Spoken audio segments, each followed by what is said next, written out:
Donc on n'a pas de jeu à faire. J'ai appris l'histoire d'un général qui était dans les maniements, qui était avec moi dans Vita. Ce général là-bas a été envoyé dans l'Ouvira. Je suis en train de vérifier, les gens en parlent. Mais moi j'aime toujours avoir des preuves. Mais si cela est vrai, il y a même les Wazalendo, ils ont fait des grèves dans les Massissi, tout ça, je vérifie. À un moment donné, vous ne pouvez pas prendre un général que nous savons qu'il est rwandais. Pourquoi vous pouvez faire ça? Attends, ce qui t'osa maïl est belé. À un moment donné, tu as besoin de maïl était. À un moment donné, hein, mathématiques, c'est simple. 1 plus 1 est égal à 2. Si quelqu'un est d'origine rwandaise, ne le mettez pas au front, il va trahir. C'est simple. Enlevez les anticipations de la retraite Boutine Nandaku. Vous l'enlevez dans les maniements, vous le mettez là au front dans l'Ouvira. C'est celui qui a fait tomber d'autres villes de l'autre côté, vous l'envoyez ici. Est-ce que nous sommes sérieux? Hein? Les conseillers de moi d'invite qui me suivaient, même moi d'invite à vous-même, mon cher frère. Comment vous pouvez prendre un Mouniamoulenge ou un Rwandais d'origine, vous l'enlevez, là où vous étiez avec lui dans les maniements, vous l'amenez dans l'Ouvira. Mais est-ce que vous voulez qu'on vous tire à la tête pour que vous puissiez maintenant comprendre que non, il ne fallait pas que je le mette là-bas ou quoi? Je ne comprends rien. Bon, même si moi d'invite ne l'a pas fait, mais le président de la République. Tous ces médias, vous êtes au courant, vous avez des équipes qui vous suivent ces médias et vous donnent les rapports. Il ne faut pas, on ne doit pas commencer nous chaque fois à s'inquiéter, Il y a des choses, le gouvernement doit faire ça rapidement eux-mêmes, sans nous attendre nous, le gouvernement les fait. Vous apprenez ça? N'attendez pas les jours qui va trahir pour venir maintenant nous dire que non, Bomoni, non. Faites-le. Si je suis au courant, donc Tshisekedi est au courant. Oui. Si je suis au courant qu'un général qui était dans les maniements est envoyé à Ouvira, qu'on ne nous mente pas, Tshisekedi est au courant. Alors comme c'est lui le président, si moi d'invite ne peut pas faire ça, faites-le. Appelez moi d'invite, dit mais mon gars, toi tu es là-bas, comment tu enlèves les gars dans les maniements au lieu de les mettre à la retraite, tu l'envoies au front à Ouvira. Pour nous créer encore des problèmes, oh Ouvira quoi. Hey. Et puis vous allez commencer à nous expliquer encore. Et puis nous allons commencer à venir dénoncer encore les généraux. Il y a un général là-bas que vous avez, Chirangonza. J'ai toujours parlé que c'était un étranger, il n'est pas congolais. Comment dans un pays, comment dans un pays, vous êtes très intelligent, vous les gens là, vous aimez trop être intelligent. Ne soyez plus intelligent comme ça. Réfléchissons seulement sur les basiques, comme on les dit.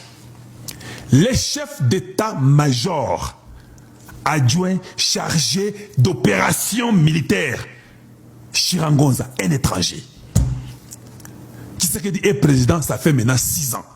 Je peux comprendre la première année, je peux comprendre la deuxième. Donc, à la limite, la 3e année, je commence à ne pas comprendre. Parce que je sais qu'il doit avoir déjà compris le système. Vous savez, même quand nous sommes dans les médias ici, je vais vous dire une chose. Le média de Kalonji TV ne sera pas un média statique. Boko Sabinoté. Moi, je ne suis pas comme ça. Même à l'école, quand on enseigne des petits enfants, on évolue dans l'enseignement. On n'est pas statique. C'est-à-dire quoi? Je sais la façon que j'ai supporté le président Tshisekedi à la première année. Et je sais pourquoi je l'ai fait. J'ai 3 cerveaux et demi. Je vois le danger qui est devant lui. Je vois les possibilités qu'il a. Et je sais pourquoi je supporte de la façon que je parle là. 2e année, 3e, 4e, 5e. 2e mandat la première année. La 2e année, dans la 5e année, on doit commencer à être très correct et direct et dire les choses comme elles sont.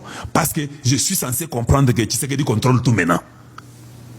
Et puis quand il signe les papiers à Washington avec Donald Trump, ça dit que c'est fini. Il a ce qu'on appelle la clé de voûte. Quand il a la clé de voûte, il n'y a pas d'excuse à donner à un peuple. Il est inconcevable que Tshisekedi, le fils d'Étienne Tshisekedi, est président de la République. Nous avons un Rwandais ou Ougandais comme chef d'état-major adjoint chargé d'opération pendant 6 ans. Je ne veux pas votre compréhension là. Et oh non, yebi, azoke ne malembe malembe kanga munogonayo, azoke ne malembe malembe to boyi malembe malembe. Il n'y a pas le temps. J'ai parlé hier, on n'a pas le temps à perdre. on pouvait perdre le temps la première année pour avoir des stratégies. Deuxième année, troisième, quatrième année, on comprend. Premier mandat, on comprend. Deuxième mandat, on ne comprend pas. On ne comprend pas. Deuxième mandat, tu dois avoir les contrôles possibles. Parce que nous ne sommes pas Dieu. Si aujourd'hui il dort et ne se réveille pas, il est mort. Il va nous laisser un gars comme ça? Il ne faut pas toujours penser que non. Les stratégies sont effectives. Une stratégie sont effectives par rapport aussi au temps. Tu penses pourquoi Kagame nous importune Tshisekedi? Parce qu'il sait que dans l'armée de Tshisekedi, il y a encore des Rwandais qui sont en connivence avec lui. C'est pourquoi il a le courage d'importuner Tshisekedi. Je vous dis la vérité. Ce qui attendait quand l'armée congolaise, je vous dis, croyez-moi, Kagame change de langage. Il commence à respecter Tshisekedi. Il va commencer à dire que non, nous devons négocier, nous ne voulons pas la guerre au Congo, parce qu'il n'aura pas d'entrée. Il ne saura pas par où pénétrer l'armée congolaise. Il n'y a pas de mouchards ou de, je ne sais pas comment on appelle les molles dans votre armée. Il aura des difficultés. Il ne pourra pas venir dire n'importe quelle bêtise parce qu'il dit, hey, je ne connais rien de ce que c'est pas dans l'armée congolaise. Je dois être prudent que je demande même une négociation, qu'on s'entende avec lui. Il peut faire ça.